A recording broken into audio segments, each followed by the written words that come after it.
Assalamualaikum warahmatullahi wabarakatuh. Alhamdulillah kita kembali lagi di mata kuliah kalkulus. Kali ini saya akan menjelaskan terkait materi limit. Ini adalah materi ketiga yang akan saya sampaikan setelah kemarin kita sempat membahas terkait fungsi dan grafiknya, berbagai macam fungsi, grafik, dan komposisi fungsi. Dan begitu pula dengan latihan soalnya. Nah, sekarang saya akan membahas limit, yaitu pengantar intuitif. Tuh. Nah, untuk materi limit sendiri, konsep limit itu meliputi 3 hal. Yang pertama adalah pembahasan limit secara intuitif, kemudian pembahasan cara menghitung limit, dan pembahasan matematik yang tepat tentang limit. Nah, limit ini biasanya digunakan untuk menggambarkan bagaimana perilaku suatu fungsi jika peubah bebasnya bergerak menuju suatu nilai tertentu. Ya, jadi jika peubah bebasnya bergerak menuju suatu nilai tertentu. Ingat, ada peubah bebas di situ. Nah, mengatakan bahwa limit x menuju c dalam fungsi fx sama dengan L, berarti bahwa bila mana X dekat tetapi berlainan dari C, maka Fx akan dekat ke L. Sehingga yang dikatakan peubah bebas itu adalah yang X-nya. Apabila nilai X ini mendekati C tapi berlainan dengan C, maka nilai Fx ini itu akan mendekati L. Itu maksudnya. Contohnya, ketika kita memiliki limit X menuju 3, di mana fungsinya adalah 4X min 5. Cara mengerjakannya, bila mana X itu mendekati 3, maka 4X min 5 dekat terhadap 3, berarti nilai peubah bebasnya kita ganti dengan 3, sehingga hasilnya 4 kali 3 min 5 sama dengan 7. Nah, kalau begitu kita akan memperoleh hasil limit X mendekati atau X menuju 3, 4X min 5 itu akan sama dengan 7. Seperti itu. Ini adalah contoh pembahasannya untuk yang ini tadi. Nah, kemudian limit fungsi. Kita tinjau fungsi yang ditentukan, yaitu fx sama dengan x pangkat 3 min 1 per x min 1. Nah, ketika kita masukkan nilai x sama dengan 1, maka fungsi ini tidak akan terdefinisi. Ya kan? Ya, kita substitusikan saja ke sini, x-nya sama dengan 1. Maka fungsi x pangkat 3 min 1 per x min 1 ini tidak akan terdefinisi. Tapi, apa yang terjadi ketika kita mencoba mendekati nilai X ini menuju 1? Jadi nilai X kita coba untuk didekati menuju 1. Ya, dimana kita tadi sudah membahas limit X menuju C, Fx sama dengan L, itu berarti bahwa bila mana X dekat tetapi tidak sama dengan C, maka nilai Fx itu akan dekat ke L. Atau nilainya dekat L. Gitu. Kita coba bagaimana caranya kita masukkan nilai yang mendekati dengan 1. Kita dekati dari bawah maupun kita dekati dari atas. Ya, berarti kita dekati dengan 0,75, 0,9, 0,99, 0,9999, ya. Kita dekati dari atas, dari 1,25, 1,1, 1,01, 1,001. Nah, maka kita akan memperoleh nilai Y sama dengan X pangkat 3 min 1 per X min 1. Nah, ini itu adalah nilainya. Ya, kan tadi ketika kalian substitusikan nilai X sama dengan 1, ternyata fungsi ini tidak terdefinisi. Tapi ketika kalian dekati dengan X menuju 1, dia menjadi suatu fungsi yang terdefinisi. Sehingga ketika kita gambarkan grafiknya untuk X menuju 1 atau X menuju C di mana C-nya adalah 1, itu grafiknya akan seperti ini. Ini adalah ketika kita dekati dari bawah dan ini adalah ketika kita dekati dari atas. Di sini ada nih titik temunya di sini ya. Nah, itu. Ini adalah pengertiannya. Nah, kemudian kita memiliki suatu fungsi f(x) itu x ya. X kuadrat min 1 per X min 1. Ya, terdefinisi untuk X di sekitar 1 tetapi tidak terdefinisi di X sama dengan 1. Jadi sama kasusnya seperti tadi. Kita akan memperoleh nilai ketika nilai X-nya itu ada di sekitar 1. Tetapi ketika kita masukkan nilai X-nya sama dengan 1, maka fungsi tersebut tidak terdefinisi. Nah, pertanyaannya sekarang, berapakah nilai f(x) untuk X di sekitar 1? Maka, kalau sudah seperti itu, kita buat tabel seperti tadi untuk mendekati dari bawah maupun dari atas. Setelah kita dekati, baik dari bawah maupun dari atas, maka kita peroleh. Ya kan? Kita hitung nih nilai X-nya ketika dimasukkan 1,1 ke dalam suatu fungsi ini akan menghasilkan nilai f(x) sebesar 2,1. Dan seterusnya. Gitu kan? Nah, ternyata setelah kita dekati baik dari bawah maupun dari atas gitu ya, maka kita akan memperoleh suatu grafik di mana di sini ada titik temunya. Gitu. Jadi, grafik ini akan putus di sini, tapi dia akan memiliki nilai ya, memiliki nilai atau diskontinuitas di titik di ketika nilai X sama dengan 1, tapi dia akan memiliki dia grafiknya bersifat kontinu ketika X-nya itu didekati di sekitar 1 ya, baik di bawah maupun di atasnya. Gitu. Gitu ya. Nah, ini penjelasan terkait limit. Nah, kemudian kita masuk ke dalam teorema limit.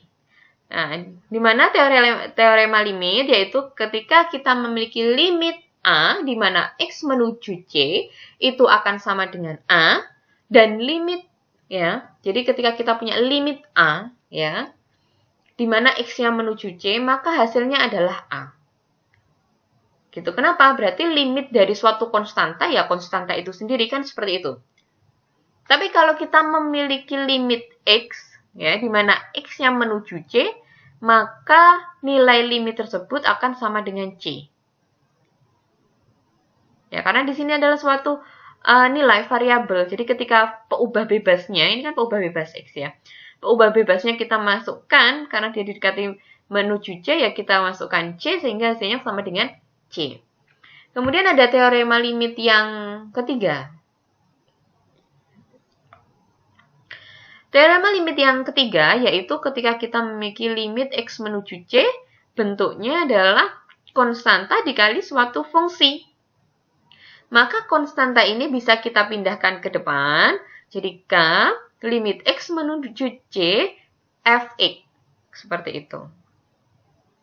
Gitu ya, dimana nanti yang kita kerjakan hanya fungsinya saja. K-nya kita letakkan di depan karena dia sebagai konstanta.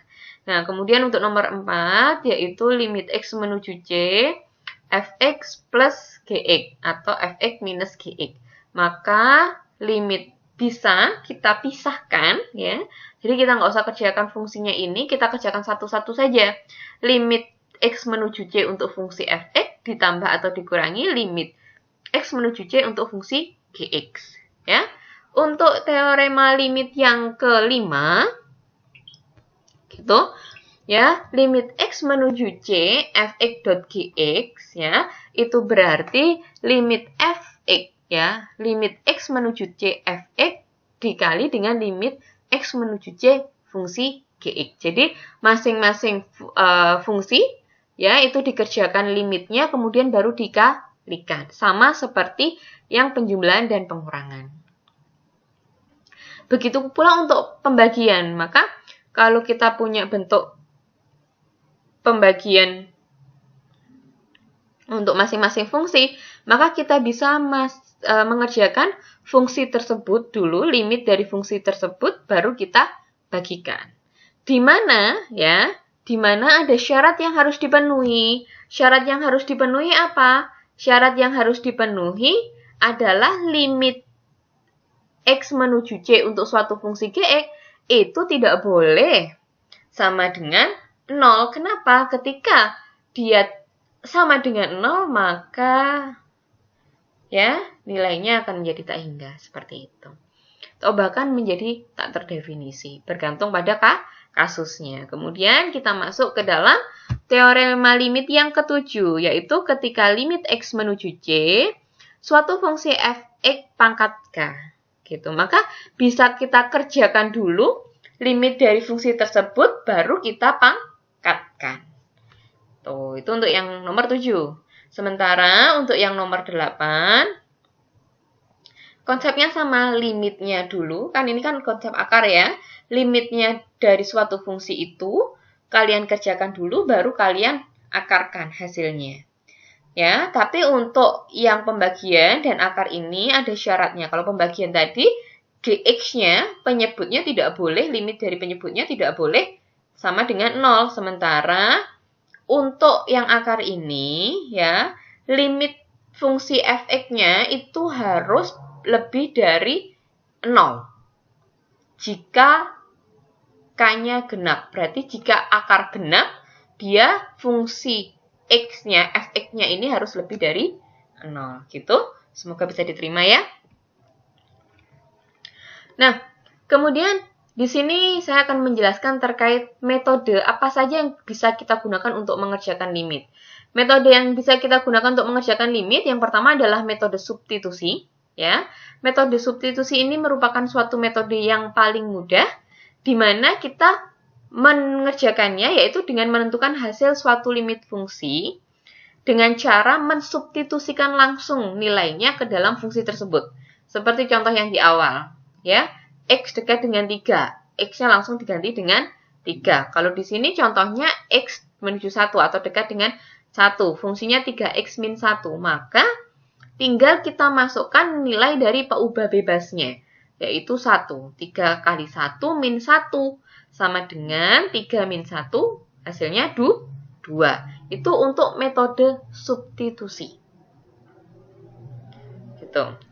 Tapi syarat dari metode substitusi ini yaitu jika hasil substitusi tidak membentuk nilai tak tentu. Ya, jadi ketika disubstitusikan ya tidak boleh hasilnya atau nilainya ini tak tentu. Kalau nilainya tak tentu, maka kita tidak boleh menggunakan metode substitusi. Nah, kemudian yang kedua yaitu untuk metode pemfaktoran. Metode pemfaktoran itu digunakan apabila metode atau cara substitusi ya, yang menghasilkan nilai limit ini tidak bisa terdefinisikan. Jadi metode substitusi kita tadi yang pertama kali kita gunakan, ternyata ketika kita substitusikan kita tidak mendapatkan nilainya. Ya, nilainya tak tentu, tak terdefinisi. Maka kita gunakan metode yang lain, kita turun yaitu ke metode pemfaktoran. Ya. Bagaimana cara kita melakukan metode pemfaktoran? Contohnya di sini adalah limit X menuju 2. Ya, X kuadrat min 4X plus 4 dibagi dengan X min 2. Ya kan? Nah, sehingga X kuadrat min 4X plus 4 ini bisa kita faktorkan. Menjadi berapa? Menjadi X min 2, X min 2. Dibagi dengan X min 2. Nah, karena yang atas dan yang bawah ada yang sama, boleh kita coret. Gitu. Sudah kita coret, hasilnya berarti X min 2. Baru kita masukkan nilai peubah bebasnya. Di mana nilai X menuju 2. Peubah bebasnya kan 2. Berarti 2 min 2 hasilnya adalah 0. Gitu ya. Oke. Terus, metode yang ketiga yaitu adalah metode perkalian dengan akar sekawan. Gitu. Nah, metode ini kita gunakan jika pada metode substitusi langsung itu menghasilkan nilai limit yang irasional. Ya. Jadi fungsi dikalikan dengan akar sekawannya agar bentuk limit tersebut tidak irasional. Sehingga bisa dilakukan kembali substitusi langsung nilai X menuju C. Gitu. Jadi, contohnya ya, jadi kalau untuk perkalian dengan akar sekawan, ya kita kalikan. Kalau di sini ya, di sininya itu adalah negatif, maka nanti pengalinya di sini positif. Jadi limit X menuju 7, 2 min akar X min 3 per X kuadrat min 49. Gitu. Nah, berarti kita kalikan dengan sekawannya yang atas, toh. Kita kalikan dengan, kalikan dengan akar sekawannya yang atas, sehingga perkaliannya adalah 2 plus akar X min 3. Perkalian dengan akar sekawan, kalau yang atas dikalikan, ya, di bawah juga harus dikalikan, gitu. Sehingga tidak akan merubah soalnya, karena perkalian dengan angka 1 ini kan kalau dibagi hasilnya 1. Perkalian dengan 1 itu akan menghasilkan dia sendiri. Jadi kita tidak berubah soal, tapi kita merubah bentuknya agar bisa kita selesaikan, gitu. Nah, sehingga hasilnya adalah 4 min X plus 3. Ya, 4 min X plus 3 berarti 7 min X atau min X min 7, gitu kan? Nah, yang X kuadrat min 49 sekarang. X kuadrat min 49 kita bisa uraikan menjadi X min 7, X plus 7. Kalau kita faktorkan ini loh, ini bisa menjadi X min 7, X plus 7 dikali dengan 2 plus akar X min 3. Gitu. Yang atas kita memiliki bentuk 4 min X plus 3 tadi. Yang bawah memiliki bentuk X min 7, X plus 7, 2 plus akar X min 3. Ya, ini kalau dijumlahkan bentuknya jadi 7 min X. Kita punya bentuk 7 min X di sini. Kita rubah supaya bentuknya ada salah satu, kalau tidak yang pertama, berarti yang kedua ya. Oke, ternyata dengan kita mengeluarkan nilai negatifnya, maka kita akan memiliki bentuk nilai X min 7. Ya, X min 7 per X min 7 plus X min 7 dikali X plus 7 dikali 2 plus akar X min 3. Sehingga bisa kita coret X min 7, X min 7. Ya, sehingga hasilnya adalah min 1 per 7 plus 7. Karena kita peubah bebasnya sudah masukkan X-nya sama dengan 7. 7 plus 7 dikali 2 plus akar 7 min 3. Sehingga hasilnya adalah min 1 per 14 dikali 2 plus 2. Sehingga hasilnya sama dengan min 1 per 5, 6. Gitu ya. Nah, ini adalah hasil dari penghitungan untuk limit X menuju 7, 2 min akar X min 3 per X kuadrat min 49. Gitu. Nah, hal ini akan berbeda ketika kita menggunakan metode substitusi langsung. Kenapa? Karena ketika kita menggunakan metode substitusi langsung dengan mensubstitusikan nilai X menuju 7 ini, 7 kita masukkan 7 kuadrat min 49. Ya, 49 kurangi 49, berarti di sini 0. Nah, ini sudah menghasilkan nilai yang irasional. Nah, sehingga kita harus menggunakan metode yang lain, yaitu salah satunya menggunakan perkalian dengan akar sekawan. Ternyata dengan menggunakan metode lain, kita akan memperoleh hasilnya. Begitu ya. Nah, kemudian kita masuk ke dalam teorema limit untuk X menuju tak hingga. Gitu. Nah, untuk limit ya, nilai limit untuk X menuju tak hingga, ya, teoremanya yang pertama yaitu limit X menuju tak hingga. Kalau tadi kan tentu nilainya. Ya, peubah bebasnya tentu 3, 2, X menuju 3, X menuju 7 dan lain sebagainya. Nah, kalau ini peubah bebasnya ini menuju tak hingga. Maka kita punya teoremanya. Bagaimana untuk menyelesaikannya? Gitu. Ya, teorema yang pertama, ketika bentuk limitnya adalah limit X menuju tak hingga K, maka akan sama dengan K. Ya, di mana nilai syaratnya K itu merupakan konstanta. Jadi, limit suatu konstanta ya, konstanta itu sendiri hasilnya. Tuh.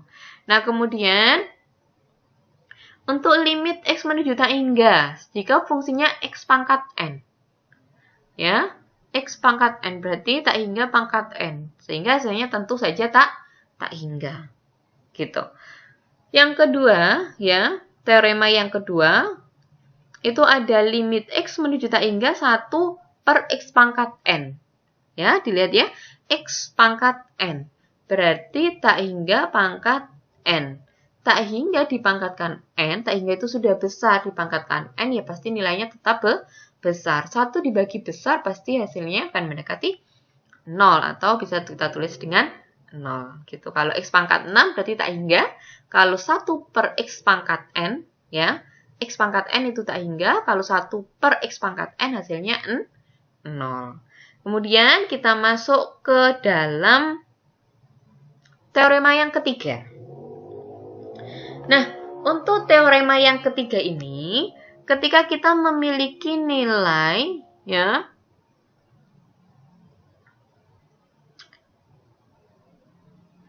nilai X menuju min tak hingga, ya, akan memiliki dua nilai. Ketika N-nya itu genap, maka hasilnya tak hingga. Ketika N-nya itu ganjil, maka hasilnya min tak hingga. Gitu. Nah, masuk ke teorema yang keempat, yaitu ketika limit X menuju tak hingga, K dot Fx. Gitu. Berarti teoremanya sama seperti teorema di limit tentu. Ketika ubah bebasnya ada nilainya, gitu ya. Maka sama saja caranya, maka K-nya nggak usah dikerjakan, konstannya tidak usah dikerjakan. Yang dikerjakan hanya limit dari fungsi tersebut. Gitu. Nah, kemudian untuk yang bentuk penjumlahan, ya, saya sama juga seperti yang tadi. Jadi masing-masing fungsi dikerjakan dulu, baru kita jumlahkan. Gitu. Untuk yang teorema ke-6 itu juga pengurangan, maka masing-masing limitnya itu juga dikerjakan sendiri. Untuk yang ke-7 juga seperti itu, perkalian, ya. Limitnya masing-masing dikerjakan.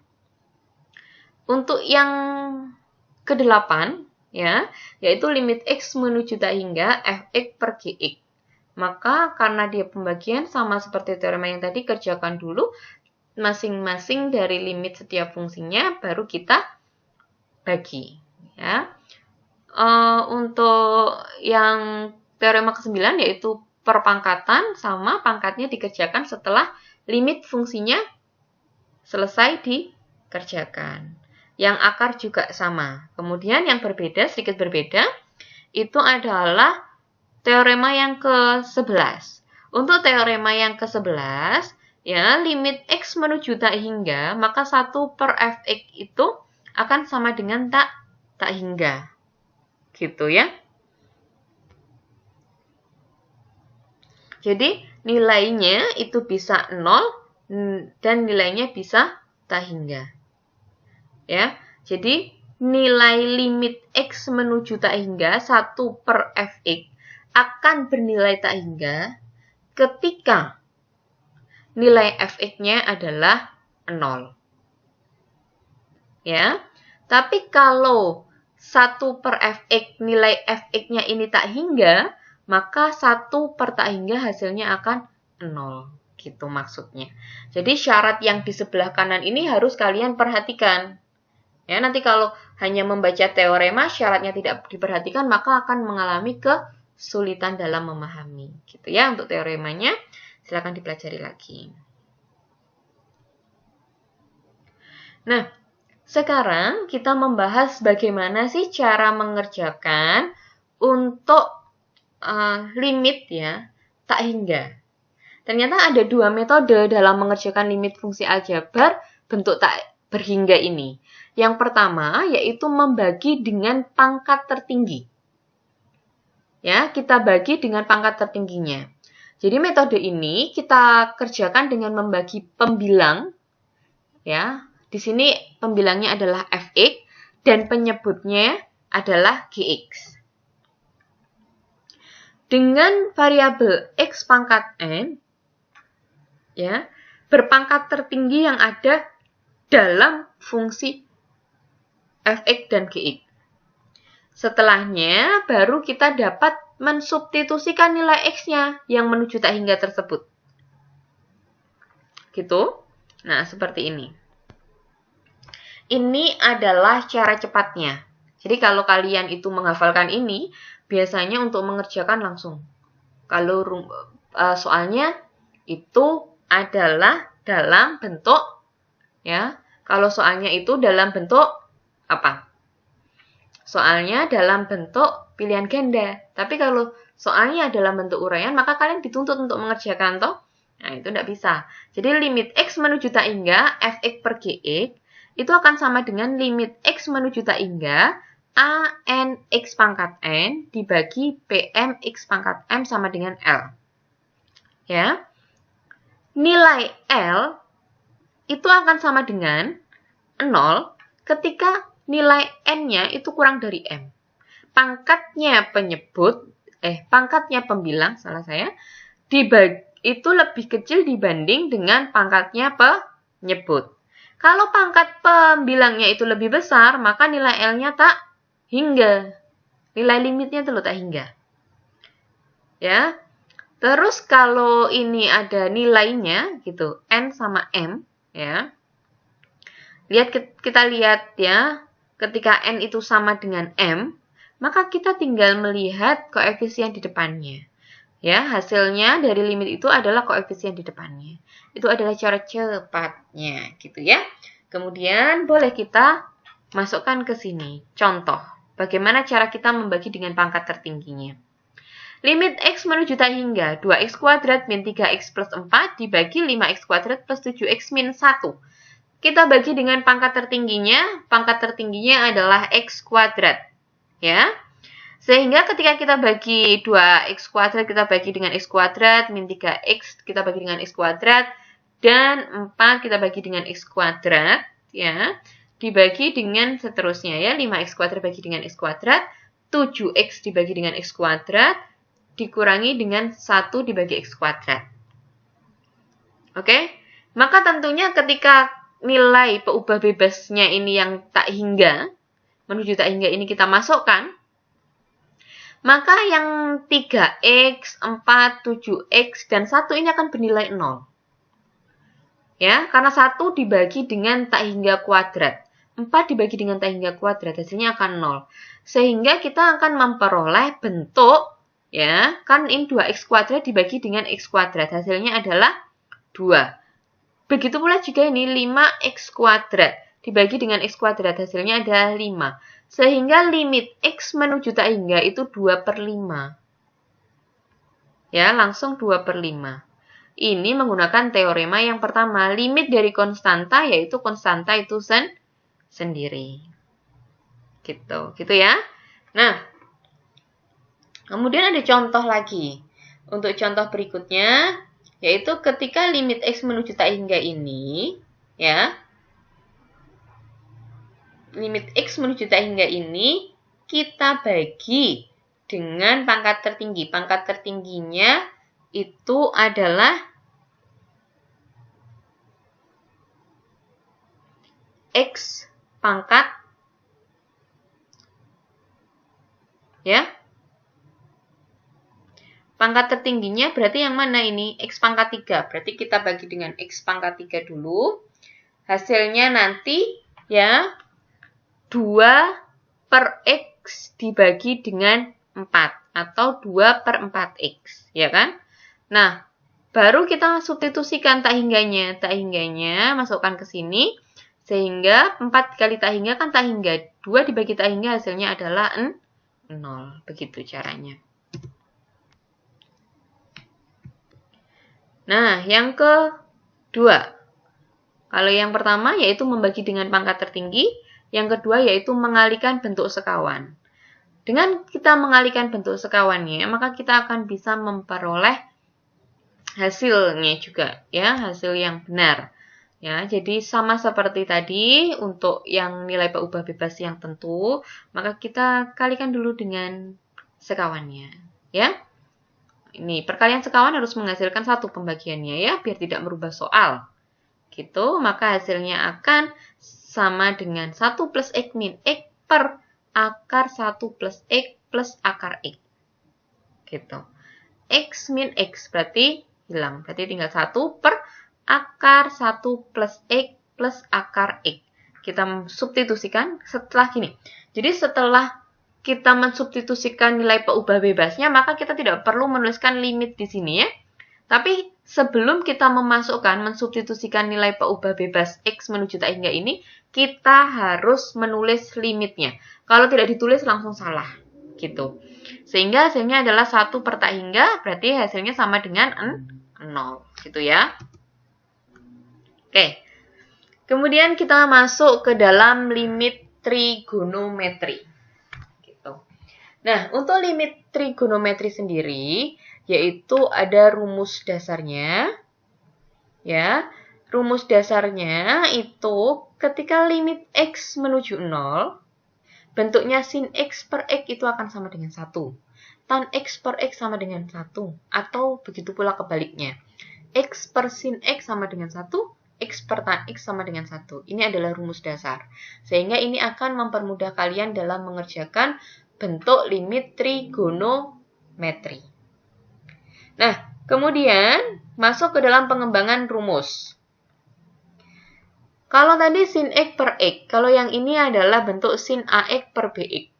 Ya, ingat limitnya untuk peubah bebasnya harus menuju 0. Maka teorema ini baru bisa kita gunakan. Ya, kalau bentuknya sin AX per BX, maka hasilnya langsung A per B. Tan juga begitu. Tan AX per BX, maka hasilnya langsung A per B. Gitu.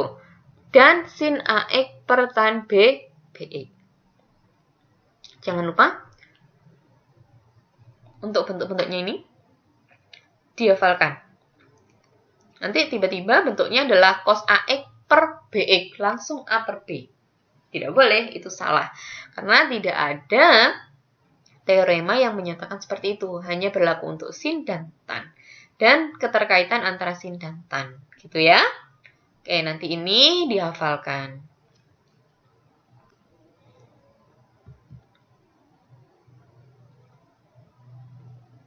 Nah, bagaimana cara kita memperoleh rumus pengembangan tadi? Nah, cara kita memperoleh rumus pengembangan tadi, ya, saya contohkan ya yang pertama dulu. Lihat limit X menuju 0, peubah bebasnya selalu menuju 0. Bentuknya adalah sin AX per BX. Gitu. Nah, untuk mengerjakan bentuk limit ini, maka kita harus mengkalikan dengan sekawannya. Ya, ketika kita mengalikan dengan sekawannya, kan kalau ini, ya, kita kan tidak bisa mengerjakan. Ya, karena kita cuman memiliki rumus dasar sin X per X. Kan gitu. Nah, terus bagaimana? Kita kalikan saja, karena ini ada sin AX, ya, kita punyanya sin A. Ya, sin X per X, ya kan? Kita punyanya sin X per X, di mana depan X itu nilainya adalah 1. Kalau kita tulis A juga nggak jadi masalah, toh. Yang penting kita punya bentuk sin X per X, itu. Nah, setelah kita, sudah memiliki logika berpikir seperti itu, maka harus kita kalikan. Untuk mendapatkan bentuk sin X per X, itu kan kita harus mengalikan dengan A. Kalau atas dikalikan A, maka bawah harus dikalikan A. Ya, sehingga saya tukar. Ya, ini kan bentuknya AX. Biar yang bawah sama-sama dengan AX, maka B saya pindah ke sini, yang A saya pindah ke depannya ini. Yang letaknya B ini saya tukar dengan A.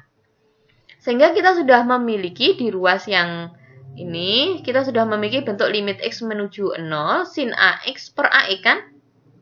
Nah, ini kan nilainya 1. 1 dikali A per B, maka hasilnya A per B. Nah, itu cara memperoleh rumus pengembangan.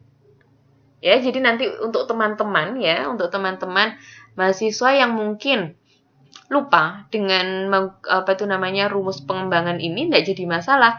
Yang penting kalian sudah punya pegangan di rumus dasar.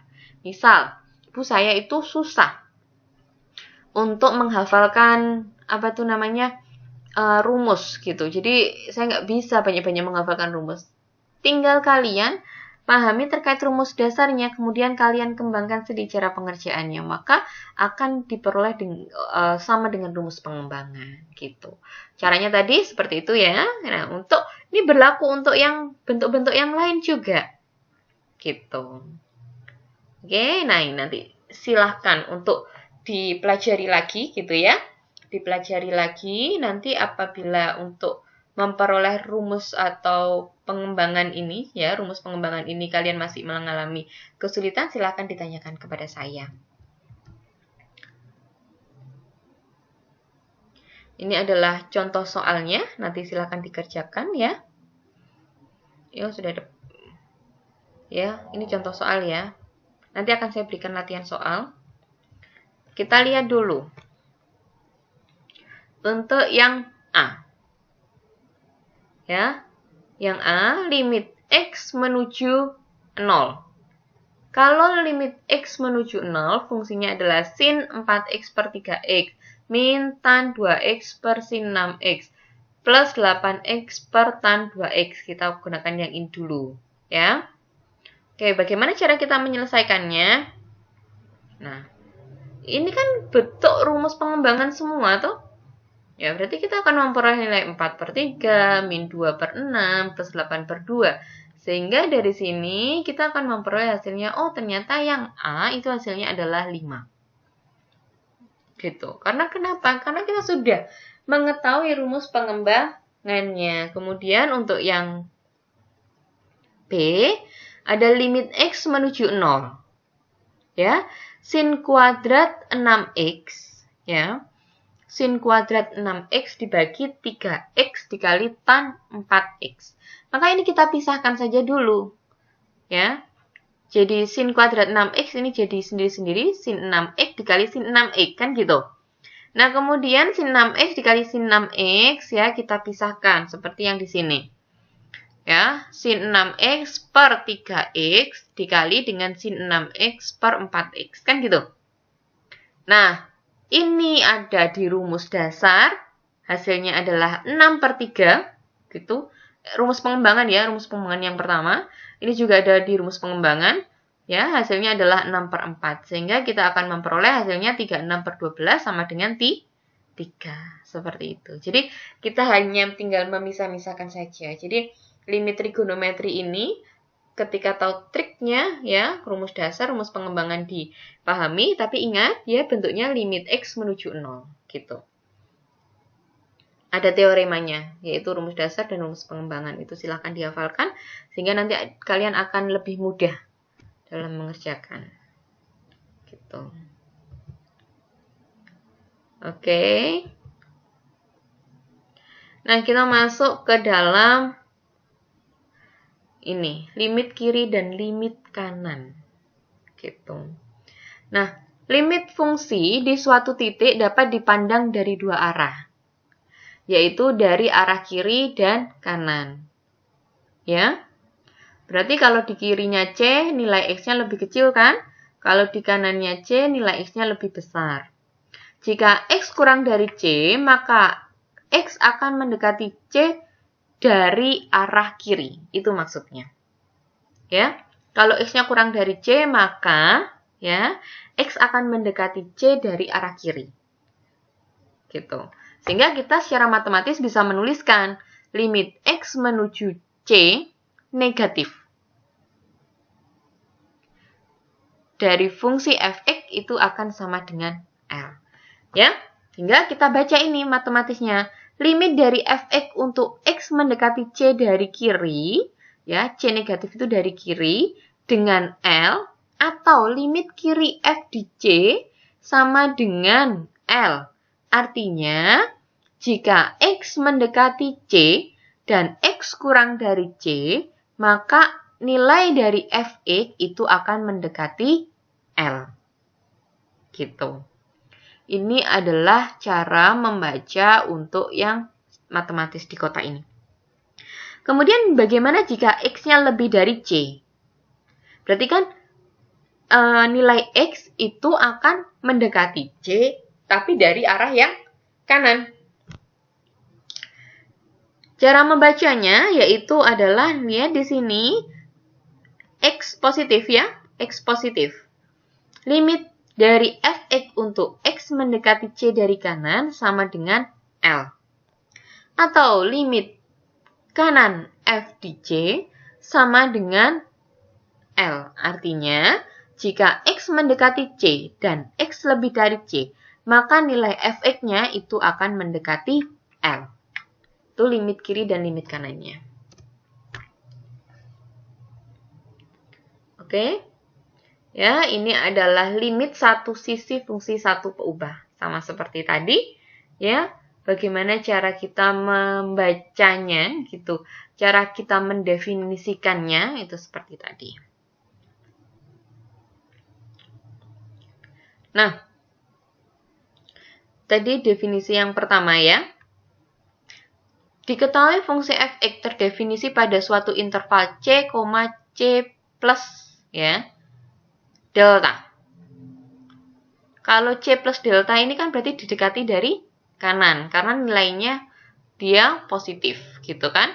Apabila untuk sembarang X di dalam yang cukup dekat dengan C, nilai Fx mendekati L, maka dikatakan bahwa L merupakan limit kanan. Nah, itu tadi. Karena ini C plus delta. Tapi kalau didekati dari kiri, berarti C min delta, C. Karena C min delta itu kan nilainya kurang dari C. Ya, berarti intervalnya itu, ya, artinya nilai X-nya didekati dari kiri, gitu. Maka dikatakan bahwa L merupakan limit kiri Fx untuk X mendekati C, itu maksudnya. Nah, ini adalah limit satu sisi fungsi satu peubah, gitu. Jadi, jika kita punya ini X menuju C plus berarti didekati dari kanan, ya. Jika dan hanya jika untuk setiap E lebih dari 0 dan delta lebih dari 0. Sehingga untuk setiap X elemen C, C plus delta berlaku ini tadi. Harga mutlak Fx min L kurang dari elemen bilang realnya, gitu. Itu untuk definisi yang kedua, ya. Untuk yang C min ya sama saja, gitu ya. Karena yang bedanya C plus itu didekati dari kanan, C min didekati dari kiri untuk simbolnya. Oke. Oke, ini ada definisi yang ketiga, definisi yang keempat.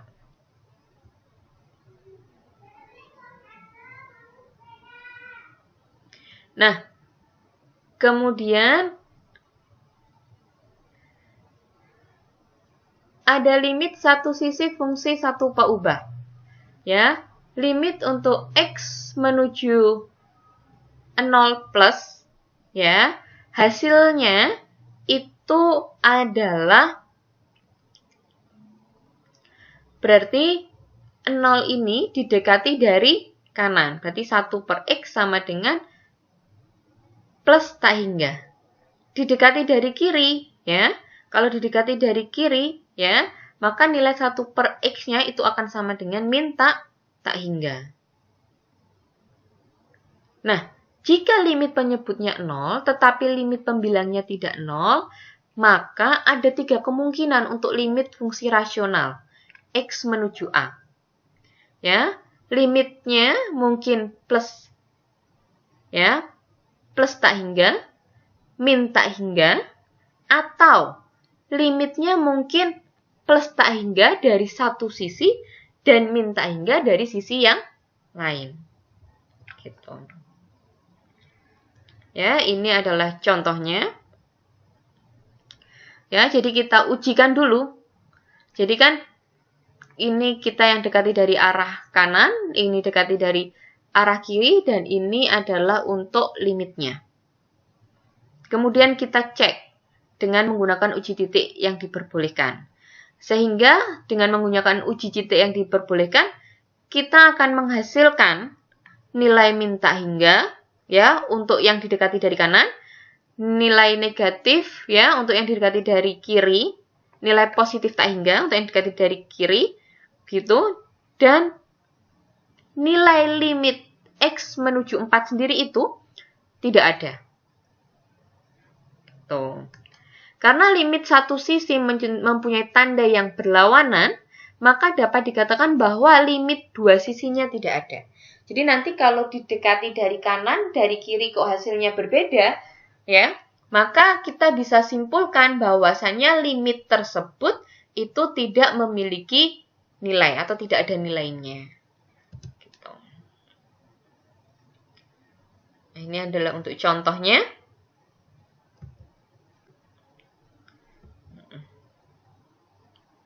Oke, ada 3 contoh, mari kita bahas. Ada ya, yang contoh pertama sudah. Nah, ini kemudian contoh kedua, yaitu ini. Kita suruh menentukan jika dia didekati dari min 0, plus 0, min 1, didekati 0, dari kiri dari kanan, didekati oleh nilai peubah bebasnya menuju 1 dari kiri dan di kanan. Ya, ini kita lihat untuk nilai fx-nya. Nilai fx-nya yaitu 2x min 1 untuk x kurang dari 1. Ya, tapi kalau untuk x lebih dari 1, itu nilai x-nya itu fungsinya adalah x kuadrat min 4x min 5 per x kuadrat min 1. Sehingga kita bisa lihat ya, untuk penyelesaiannya di sini. Untuk x cukup dekat dengan 0, baik x kurang dari 0 maupun x lebih dari 0 ya, fx-nya itu kan 2x min 1. Sehingga oleh karena itu, kita akan memiliki hasilnya, yaitu dimasukkan ya, 2, ya, didekati dari kiri 0 ya, berarti hasilnya min 1. Ini didekati dari kanan, hasilnya juga min 1. Sehingga kita memiliki ya hasil untuk x cukup dekat dengan 1 dan x kurang dari 1. Fungsinya adalah 2x min 1, nilainya adalah 1. Gitu. Ini juga berlaku untuk yang x lebih dari 1, gitu ya. Nah, ini kita gunakan pemfaktoran ya. Jadi x kuadrat min 4x min 5 per x kuadrat min 1. Kita uraikan x min 1 x plus 5 dibagi x min 1 x plus 1 gitu ya. Oke. Nah, ini adalah contoh yang terakhir gitu. Sama ya caranya gitu, nanti coba dipahami lagi. Sama seperti tadi gitu. Jadi kita lihat pendekatannya dari sebelah kiri dan dari sebelah kanan. Sehingga ketika kita sudah dekati dari sebelah kiri dan sudah kita dekati dari sebelah kanan memiliki hasil yang sama, maka limit tersebut itu ya sudah memiliki hasil itu tadi. Misal ini tadi yang soal terakhir ini, contoh soal yang terakhir ini, ketika didekati dari kiri hasilnya 2, ketika didekati dari kanan hasilnya juga 2. Maka hasil limit x menuju satunya untuk suatu fungsi fx itu sama dengan ya 2 gitu. Tapi ketika didekati dari kiri dan dari kanan itu kok tidak sama, maka hasilnya limit tersebut tidak ada gitu ya. Nah, oke, untuk penjelasan limit ya, itu sampai di sini dulu. Nanti kita akan berdiskusi ya. Nanti akan saya berikan latihan soal biar kalian lebih mudah untuk memahami materi terkait limit ini. Hanya itu saja yang bisa saya sampaikan di materi kali ini. Semoga bisa bermanfaat untuk kalian semua. Saya akhiri, wabillahi taufik wal hidayah. Wassalamualaikum warahmatullahi wabarakatuh.